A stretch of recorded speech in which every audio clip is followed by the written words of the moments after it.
दाऊद कहता है मेरे दुख में शांति उसी से हुई है, अर्थात प्रभु के वचन से हुई है,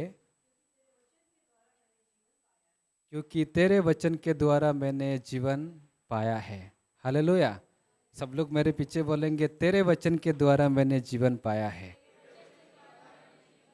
हालेलुया। प्रभु का वचन में जीवन है। आमीन। और इब्रानी के पुस्तक कहता है कि पूर्व काल में बाप दादों से थोड़ा थोड़ा बात करके, भविष्यद्वक्ताओं से थोड़ा थोड़ा बात करके, इन अंतिम समयों में परमेश्वर अपने पुत्र के द्वारा हमसे बातें किया है। हालेलुया। तो पूर्व काल में हमारे बाप दादों से, अर्थात जितने अब्राहम, इसहाक, याकूब थे और भविष्यद्वक्ता थे, परमेश्वर ने भांति भांति से बात किया, थोड़ा थोड़ा बात किया, परंतु इन अंतिम दिनों में परमेश्वर अपने पुत्र के माध्यम से, अपने वचन के द्वारा हमसे बात करता है। और यीशु मसीह ने कहा कि जो बातें मैं तुमसे कहता हूँ वो आत्मा और जीवन है। इसलिए प्रभु का वचन में जीवन, इसलिए दाऊद कहता है कि क्योंकि तेरे वचन के द्वारा मैंने जीवन पाया है। आज जो हम जीवितों के बीच में पाए जाते हैं, ये केवल और केवल प्रभु का वचन है। आमीन। हालेलुया। बहुत सारे अलग अलग धार्मिक पुस्तक है, परंतु उसमें जीवन नहीं है। परंतु जो वचन हमारे आत्मा में, जो प्रभु का वचन, जो बाइबल हमारे आत्मा में है, उसमें जीवन है। आमीन। तो जब प्रभु का वचन के द्वारा हमें जीवन मिलता है, तो हमें प्रभु का वचन में सबसे अधिक मनन करना है, सबसे अधिक प्रभु का वचन में हमें डूब जाना है। और इसलिए पौलुस कहता है कि मसीह का वचन अधिकाई से अपने हृदय में बसने दो और तुम धन्यवादी बने रहो। हालेलुया। तो यीशु मसीह ने बिना काम की बातें, निकम्मी बातें, फालतू की बातें, यहाँ वहाँ की बातें नहीं किया। यदि आप लोग मत्ती से यूहन्ना पढ़ेंगे तो बाइबल बताते हैं कि यीशु मसीह केवल और केवल काम की बातें किया है।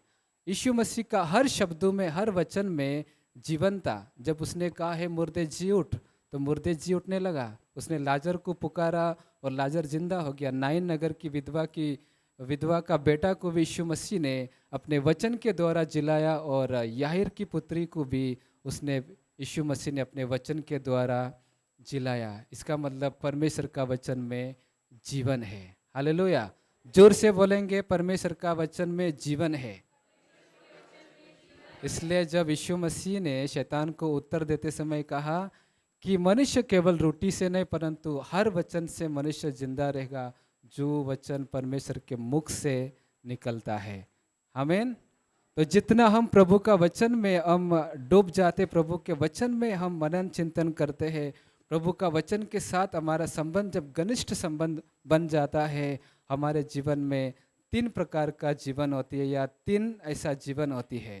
तो 49 पद पढ़ेंगे, 119 का 49।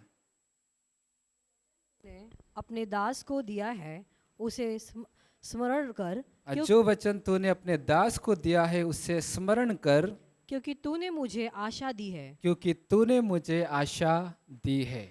सब लोग बोलेंगे मेरे जीवन में आशा है। जो अन्य जाति है उनके पास आशा नहीं है, मरने के बाद खेल खत्म ऐसा समझते, परंतु हमारे पास जीवित आशा है। इसलिए पहला पत्रस 1:3 कहता है कि यीशु मसीह के द्वारा परमेश्वर ने हमें जीवित आशा दिया है। हालेलुया। जितना हम प्रभु के वचन में डूब जाते, जितना हम प्रभु के वचन में समय बिताते हैं, सबसे पहली बात हमारा जीवन आशा का जीवन बन जाता है। चाहे निराश क्यों ना हो, चाहे समस्या क्यों ना हो, चाहे जीवन में उतर चढ़ाव क्यों ना हो, जब हम प्रभु का वचन के साथ हम समय बिताते, प्रभु का वचन को अपने हृदय रूपी पटिया पर जब हम इकट्ठा करते, हृदय के अंदर जब हम संचय करते हैं, तब हमारा जीवन के अंदर एक आशा का जीवन बन जाता है। सारे निराशाएं, सारे समस्या, सारे तकलीफें दूर हो जाती है। यदि आपके जीवन में नुकसान भी क्यों ना हो, एक दिन आशा होगी। हालेलुया। इसलिए बाइबल बताते हैं कि यदि बोने वाले बीच रोता हुआ, आंसू बहाते हुए यदि बोए, तो भी वो आनंद के साथ कटनी काटेगा। अभी निराशाएं दिखेगी, परंतु आने वाले भविष्य में आपके और मेरे जीवन में आशा होगी, क्योंकि हमारे हृदय के अंदर प्रभु का वचन है। हालेलुया। बोलो यीशु प्रभु की। हम जीते जी यदि यीशु मसीह आएगा तो भी हमारे पास आशा है, यदि हम मर भी जाएंगे तो भी हमारे पास आशा है। पड़ोसी वाली आशा नहीं है, ऐसी आशा है जो जीवित आशा जो परमेश्वर ने हमें दिया है। इसलिए कभी निराश नहीं होना है। घर पे रोटी चटनी खाएंगे तो भी प्रभु का धन्यवाद देना है, और क्योंकि हमारे पास आशा है। हालेलुया, बोलो यीशु प्रभु की। दूसरा 52 पद को पढ़ेंगे। हे यहोवा, मैंने तेरे प्राचीन नियमों को स्मरण करके शांति पाई है। ए यहोवा, मैंने तेरे प्राचीन नियमों को स्मरण करके, अर्थात तेरे वचन को स्मरण करके शांति पाया है। प्रभु का वचन में शांति है। हालेलुया, सब लोग बोलेंगे वचन में शांति है।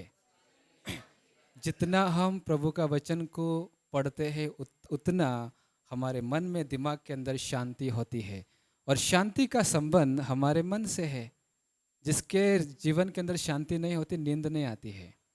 रात को बहुत तकलीफ से लोग सोते हैं, नींद की गोलियां खाते हैं, परंतु जब हम प्रभु के वचन में समय बिताते हैं, परमेश्वर का वचन हमें मन को शांति देता है। इसलिए पौलुस कहता है कि हर समय परमेश्वर को धन्यवाद दो, क्योंकि प्रभु का शांति जो समझ से परे है तुम्हारे मन में मसीह यीशु में सुरक्षित रखेगा। हालेलुया। इसलिए जितना हम प्रभु का वचन में समय बिताते, जितना हम वचन के अंदर डूब जाते हैं, हमारा जीवन शांति का जीवन होता है। दुनिया यहाँ का वहाँ क्यों ना हो जाए, यदि आपके पड़ोसी, आपके मोहल्ले में अशांति क्यों ना हो, परंतु परमेश्वर आपको एक डिवाइन पीस, एक अलौकिक शांति देगा जो हमारे समझ से परे है। एक पद पढ़ेंगे, दूसरा कोरिन्थियों पहला अध्याय 5 पद।